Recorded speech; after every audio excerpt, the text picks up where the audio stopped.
Hello and welcome back to the Not Known Firm YouTube channel. My name is Ben Banks. Back to review and preview Premiership matches this time, with it being the festive period, with it being a crazy fixture. We are cramming these together so we can also enjoy a little time off. But in Scottish football, there is very little movement for that. But we'll do what we can, as well as trying to bring you content we try and provide on a weekly basis during this busy period. So we hope you do enjoy. Do remember to like this video and subscribe to the channel. Now, there's obviously two rounds of fixtures. We've got the ones over the weekend, took place on 19th of December and 20th of December, as well as we'll look ahead to tonight's games 2 days before Christmas. And we'll also have reviews as well of these fixtures and previews to the games on Boxing Day.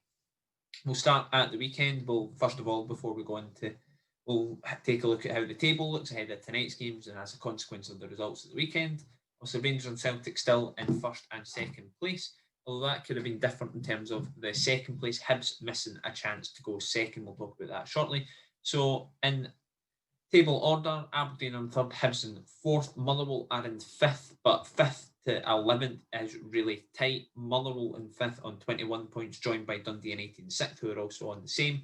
Livingston and St Mirren are on 18 points in seventh and eighth, and then ninth, 10th, and 11th in Kilmarnock, St Johnstone, and Hamilton are all in 17, but it's Ross County who are slightly adrift in that bottom half, 4 points adrift, and there's been major changes at Ross County as a consequence.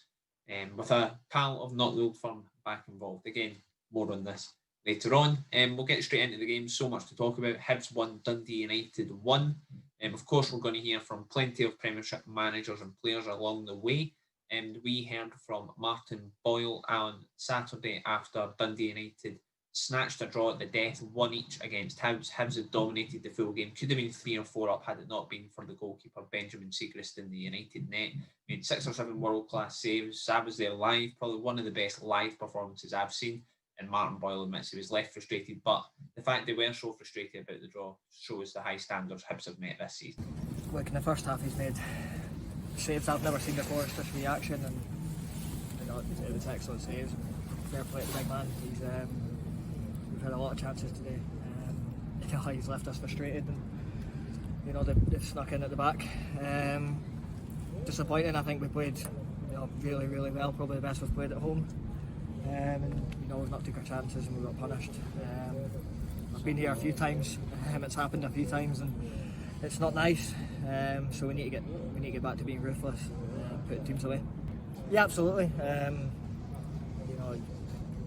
think, like I say, I've been in that position before. We've had multiple chances, and we should have done better, and we've been punished for it. And, we need to be better at it. Obviously, I think our defensive record has been quite good, but like you say, we switched off for 2 minutes and we've been hurt. I didn't feel like we were getting threatened much in the game. I thought we dominated it and we played brilliant, but it was just that instant where we switched off. Yeah, if you get a chance to watch Hibs Dundee United highlights before tonight's matches, do take a look at them. Benjamin Siegrist, amazing performance from him, and Micky Mellon, obviously. Delighted for him. We'll hear a bit more about him shortly as well. Obviously, rumours circulating today as I record this, just reading that Benjamin Siegrist is a potential target for Celtic and clubs in Germany and Holland interested in him. Rangers 3, Motherwell 1. Motherwell's tactics came under a lot of criticism in this. They lost 3-1 in the end, but they took the lead in the 6th minute through Callum Lang. Now, this is when it got interesting. Stephen Robinson saying they played a 3-5-2 with 2 strikers going into wide midfield roles and then the full-backs drop back. So on paper, defensively, Motherwell were camped in their own half, and it did look a bit like a 5-5-0 at times. It came in for a load of stick from Rangers fans, but it goes to show the job Motherwell did do at Ibrox. They clearly frustrated Rangers. Obviously, they came off the back of a 3-2 defeat to St Mirren. A bit worried about a potential. There's always the stuff about Rangers in Dubai and whether that affects their title challenge. As it got to 70 minutes and it was still 1-0 Motherwell, perhaps a wee bit of nerves flying, but a few individual mistakes at the back from Motherwell, not able to clear the lines, perhaps just getting too deep. Eventually, it cost them at least a point in this one, which, as the game got on, I think perhaps people started to believe in it a bit more and more, but eventually they were broken down. Ross County 0, Hamilton 2, arguably talking point of the weekend in Dingwall. Big match at the bottom, obviously. Hamilton win that, and then they could have been cutting Ross County a bit of a drift at the bottom. Obviously, Ross County haven't won a league game since September, albeit that is sandwiched in between that amazing result at Parkhead. But Hamilton won up there with pretty much little fuss. Defensive plan, they didn't have much possession, but also Ross County didn't do much with that possession they had over Accies. Ross Callaghan and Scott Martin scoring there, and Stuart Kettlewell, literally many minutes after the game there, was unfortunately sacked as Ross County manager. It's a real shame. Obviously, he's a Ross County legend up there as a player, as a youth coach, guiding them out the championship. That win against Celtic, even will go down as one of Ross County's better results in recent memory. But bravely, credit to him, Stuart Kettlewell came out and met the press and the media after it to give a short statement, and this is what he had to say as he left Dingwall. To speak at a later date, that's what we'll do, but I just wanted to front you up. I've always done that for day one, so... Sorry to hear that. Sorry. Yes. That's the situation. Listen, everybody knows I've got a brilliant relationship with the chairman and with the football club, with everybody here, cleaners, kit women, everybody, groundsmen. So that's the situation. It's a sore one, of course, as I want to fight and I want to scrap and do the best I possibly can for the football club. I've done that for a long period of time, but listen, results aren't good enough and we find ourselves bottom of the table and being cut adrift a little bit off the back of the result today. I understand football, I understand there's no ill feeling for me towards the football club or to the chairman. I'm thankful for the opportunity. There's been a lot of high points, of course there has, but I've just said there, that's something for speaking about on another day. It's obviously a bad day. For me personally, it's a bad day for the football club, and I genuinely wish every success to the football club moving forward and where we go next, and hopefully somebody can get a tune out of this group of players to see if we can get ourselves back in a situation where we're not sitting at the foot of the table. And St Mirren 3, St Johnstone 2 is another one on the Saturday. Great result again for Jim Goodwin's side. Just when they look down and out, they spring back up again. They were 2-1 down heading into sort of the final 15-20 minutes there. Jason Kerr had been sent off for St Johnstone, but they were still 2-1 up due to their exploits in the first half. St Mirren came back, Kyle McAllister inspiring the comeback there. And on the Sunday match, Kilmarnock 0, Aberdeen 2. Kilmarnock on a bit of a heavy run of form just now. Fans perhaps not particularly pleased with Alex Dyer, but this was very comfortable in the end for Aberdeen as their lengthy run of winning games and unbeaten run in Ayrshire at Rugby Park continues. Ryan Hedges and Sam Cosgrove with the goals there to finish off what was a fairly routine victory for them. Sam Cosgrove scoring, which is a big bonus for them, but on Kelly's point of view, they are slowly sliding down the table a wee bit. After picking up a wee bit of form earlier on, COVID stuff hit, and now they have been on a poor run. I think in the last 6 defeats, they haven't actually scored in them. So he'll need to rectify that, Alex Dyer. So that was the Saturday fixtures. Plenty of talking points, plenty of action as per usual. And looking ahead to the festive fixtures on the 23rd of December, we've got Celtic versus Ross County. All of these, by the way, 6 o'clock, 6:15 and 6:30 kick-off. Clubs requesting to move them forward by an extra hour and 45 minutes, an hour and a half, just to help with scheduling at this time of year. But yeah, Ross County Celtic, and John Hughes is back in management. I personally am very happy to see John back, having got to know him. We're not best mates or anything, but getting to know him through work and stuff in the past year has been a real privilege, and you won't find anybody more passionate about the game than John Hughes. His enthusiasm for it is just it grabs you quite significantly. I can imagine when he goes into the dressing room at Ross County, it's hard not to feel encapsulated by him. He is just so passionate about it, and he's a great guy as well. So I'm really hoping it works out for him and Ross County as well. They're 4 points adrift. They don't want to go down, especially this is the season. You don't want to be going down. Roy McGregor's pretty much saying that he has been brought in. He's brought in until the end of the season to just try and keep them up. And it's a big chance for John to try and resurrect his managerial career. Obviously, it didn't go well for him last time at Wraith Rovers. I know he's got his own opinions on that and why that didn't work, but he's took time out. He's went reflected on all that, and now he's back in the top flight. So, and back in the Highlands as well, it should be said, after a very successful time at Inverness, arguably, in terms of what he achieved there, his most successful in management. So, hopefully for Ross County and for John, it works out well, but starting out at Celtic Park, despite the win they had there a few weeks ago, probably couldn't be much tougher for him. Hamilton versus Livingston. Another managerial appointment happened this week was the appointment of David Martindale as Livingston manager, permanent Livingston manager. It's a great story, obviously. David Martindale had previous convictions and was in jail for, get sentenced to 6 years, serving 4 of them. In 2010, came out and has completely turned his life around, got a university degree, got his B licence through the Irish FA. The SFA have allowed him to continue working full-time capacity at Livingston. He's worked his way up through the club and now he is the manager until the end of the season. A reward for 4 wins in 4 games under his interim charge. So he's worked under several managers there in his time there, and now he's got the reins himself, and he's certainly shown that he's capable of controlling them fairly well so far in his interim reign. So hopefully that works out as well for Livingston. David Martindale, a real inspirational story there for. I mean, it's a Scottish, at least in my time, I've not seen a story like David Martindale's. A very unique one. So hopefully it does inspire a few people out there. And for Accies again, obviously they've started to a wee run of form. They've got that win over Killie a few weeks ago, albeit the Hibs game was a 4-0 defeat, but Hibs are playing very well right now, especially away from home. Then they went away and they won the game they had to win again, away to Ross County. So while they have fallen short and they have suffered heavy defeats to teams around them, albeit they got that draw against Aberdeen, they have suffered a few heavy defeats to those above them in the league, the likes of Celtic, Rangers, Hibs. Against the teams around them, they are starting to pick up points, and it's not looking too bad for them, albeit still in 11th, but a couple of wins and they're up in 5th place. It really is that tight at the bottom. So anything really could happen. 1 win does change the full picture of that. And Scott Martin was the goal scorer at the weekend. He was happy with his best goal of his career against Ross County, but the 3 points were more important. That's what we've got. We've got a class dressing room where the boys want to play for each other, we want to play for the manager, and we want to play for the club.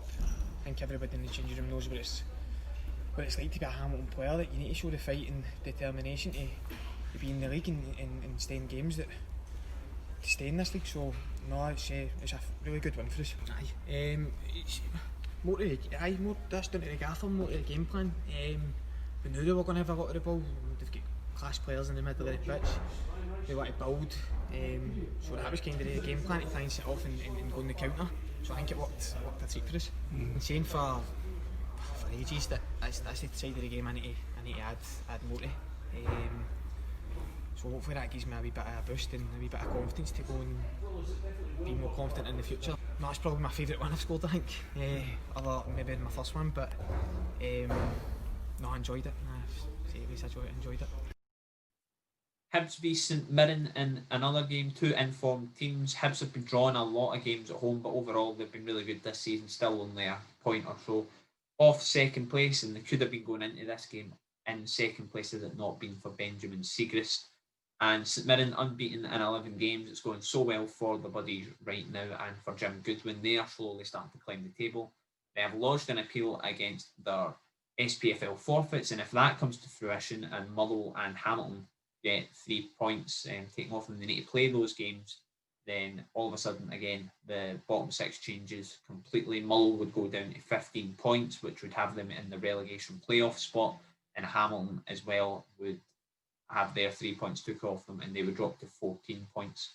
So I think actually on that basis, I think Motherwell maybe just sat in 10th due to the Accies results. So I think the bottom 3 would then end up Motherwell, Hamilton, Ross County, and still be on bottom on 13 points. But it just shows you how quickly things can change, and St Mirren would fancy their chances against them just now the way they have been playing, because even with those forfeits, St Mirren could potentially go level on points with Motherwell and Dundee United in 5th and 6th with a victory at Easter Road. But that won't be an easy challenge, and we heard from both managers ahead of this one. Jack Ross, full of respect for the work Jim Goodwin is doing at his old club St Mirren, whereas Jim Goodwin's hoping to keep a hold of his players who are attracting interest from down south. Yeah, I think it's an indication of how we're continually trying to push the players, and I'm conscious of that. You know, I'm quite demanding with them, and we want to be the best we can be constantly, and you have to have that. I think you have to have those demands upon each other and yourself, and I feel as if we've made good progress in terms of the group and their mentality that way. So, as I said, it was more a day of frustration because the performance level was excellent. And if they can replicate that type of performance again over these Christmas and New Year game, then they'll collect a lot of points. Yeah, I think that the recent form has been very, very good. I think Jim has done a very good job in his time at the club. He's somebody obviously that I know well, and I'm delighted that he's had that upturn and the consistency of the performance and results. So we understand the challenge it faces us, but our form, I think 4 defeats in 24 games this season is pretty good going. It's pretty good going for a Hibs team, pretty good going for any team. So. And we feel as if our performance level at the moment is good as well. Our last 3 league games, Motherwell away, Hamilton away, and then at the weekend, albeit we dropped the 2 points, because the performance level was very good. So if we can take that into the game, then we believe we have a chance of winning it. But as I said, we're respectful of the challenge that Jim's side will pose us because of the form they've been in. Well, yeah, I mean, look, obviously, like any manager, you don't want to lose your best players, but if teams do come calling and show an interest, then it means that we're doing something right at the same time. But no, like we're not in a position where we need to sell anybody. We're very fortunate as a club. Financially, we've been really well run now for a number of years, and there is no desperate need to sell anyone. And the cup run has helped. The cup run has brought in some really good income, and hopefully will continue to do if we get through the semi-final. And the club doesn't budget for that. You don't budget for a cup run. So, yeah, look, if teams do come in, we've never been a club to stand in the way of young players getting, good opportunities, but the deal would need to be right for everyone. But, my message to the board would be, I don't mind agreeing deals in January, but can we hold on to the player for the rest of the season? And if they need to go in the summer, then they'll go with a shake of the hand and a pat on the back. But right now, there are a lot of clubs out there who are looking at our younger players. I'm inundated over the last couple of months from people I know down south, inquiring about 1 or 2 of our players, just to ask how they're going, how their development is going. But right now, there hasn't been any bids in. But as I said, the likes of Erdogan and Doyle Hayes and McGrath and McCarthy, and those younger ones in particular, continue to put on the performances that they're putting on, then of course they'll attract interest. Motherwell Aberdeen is the game for me. Should be an interesting one. This always is when the Well host the Dons, albeit Motherwell have actually travelled quite well to Pittodrie this year. 2 wins on the road, but Aberdeen probably slight favourites in this given their position in the league and Motherwell's form. Motherwell only won 2 games at home this season. Aberdeen, well, not the best team in the league away from home. They have got the 4th best away record in the league. So it's going to be tough for Motherwell. Aberdeen perhaps viewing it as a chance to push towards second place. Whoever knows, if Ross County stunned Celtic again, Aberdeen could sit second over Christmas. So that's the carrot for them. We heard from Stephen Robinson and Aberdeen winger Ryan Hedges ahead of this one.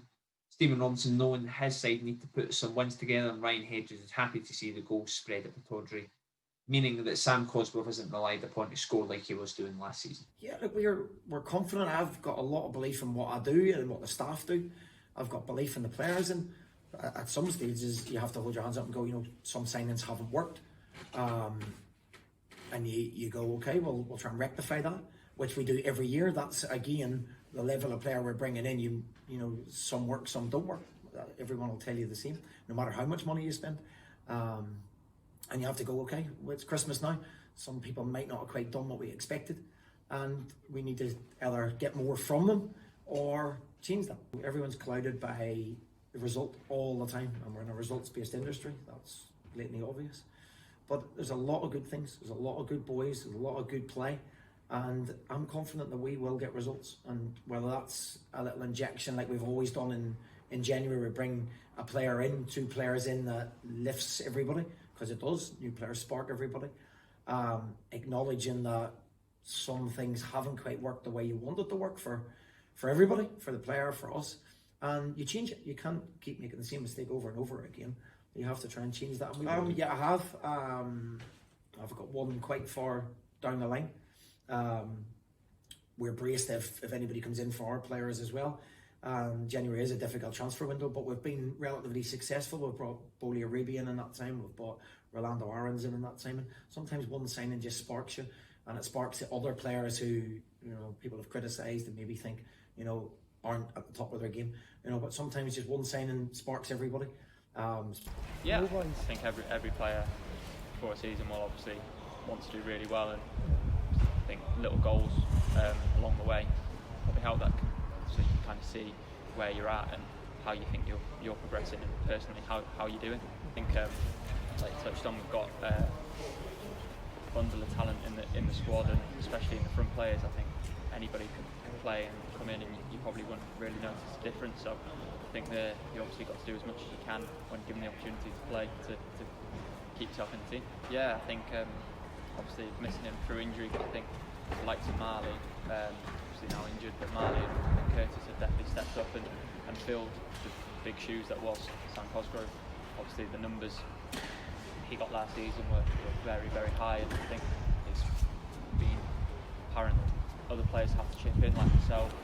Obviously Fergie's got 8 or 9. 9 now, is it? Well, yeah. So Fergie, I only know I've just finished counting yours. Yeah, so Fergie's got a good amount, and obviously you've got the likes of Johnny chipping in, Roscoe as well. So there's goals coming from all over the park. And the final match, Dundee United v Kilmarnock at Tannadice. Again, two teams that will be looking to get points off each other. They are in that sort of 5th to 11th groove of teams that are so tight together. So winning this one again, as I've said many times, and I will continue to say many times over these next few reviews and previews, most likely, one result completely changes how the bottom 6 and sort of the 5th and 6th places in the Premiership look. And we heard from Dundee United manager Micky Mellon after the game against Hibs, and Rory McKenzie after Kilmarnock's defeat to Aberdeen. Micky Mellon obviously full of praise for Benjamin Siegrist, hoping that not too many January transfer offers come in from, albeit reports this morning won't help his case, and Rory McKenzie knows that Kilmarnock need to try and get out this run of form they're on. A wee bit shadow boxing. So we felt that we might have made a change at half time, but we wanted to let it roll for about 5 or 10 minutes to see if we could get a wee bit more of them after a chat at half time. But then we felt that the change had to be made, so that we change of shape and get a wee bit of pace in wide areas and get McNulty up front near Shanklin. And we knew that would open us up a little bit to the pace of Hibs, but it's a wee bit of risk and reward at times to try and go and force an equaliser. And I'm pleased that we're able to do that in the end. Man, listen, if you're going to come to Hibs, you're going to have to have a good goalkeeper, and I'm delighted we have one. You guys have seen him; he's terrific. He's top draw, and it doesn't. If young boys are listening to this now, it doesn't happen overnight. He works his socks off, and every day he comes in and tries to improve and be the best version of yourself. And then you know that you can rely on him in moments like that to help you to try and stay in games and get results. So no, he's brilliant tonight. From a manager point of view, I'd like them to work much less. So we'll work on that and try and make that happen. But certainly we have confidence knowing that you've got a guy there that can make saves like some of the saves that he's made today were terrific. Yeah, it was. It just seems to be the way of it right now. Thought the second half started all right as well. Looked better than we did in the first half, and then just concede a goal that when it's not going well, the deflections don't go your way. So we've got a lot of boys out just now, and then it looks as if there's a few more. So you can't moan about that. It's the way it is, and the only good thing is that we've not got a week to think about it. You've got another game on Wednesday, I think. So that is a good thing. It just sounds so cliche, but that's all we can do. We're looking at it. I want to look at it in a way that 4 games coming up in a short space of time. So if we win them, it'll look a lot different come January. It's no other way you can look at it. It's the way it has to be. It was alright. I've always done what I've been told. So it'd be easier in a team that confidence is high. But if that's where I need to play, I'll do that for the team. But it's just hard. It's just not going away just now. Right, that's all I've got time for on this review/preview. We hope you have enjoyed. We'll be back to review this matches probably tomorrow, so we can enjoy our Christmas Day, and then obviously we'll review the Boxing Day fixtures over the weekend. We'll have an exclusive interview as well, so do check out our Twitter. That'll be announced on Christmas Day, so do check out that. and as well as that, they watching us have a very good Christmas. Obviously, circumstances this year means it'll probably be a bit different than most years, but hopefully it can still bring a bit of light in what has been a fairly dark year for society in general, not just football, which has also been battered pillar to post. But we hope you have enjoyed this video. Do remember to like and subscribe to our channel so you don't miss any of our videos. Follow us on Twitter so you keep up with all the latest updates on Not Load Fun. And until next time, take it easy.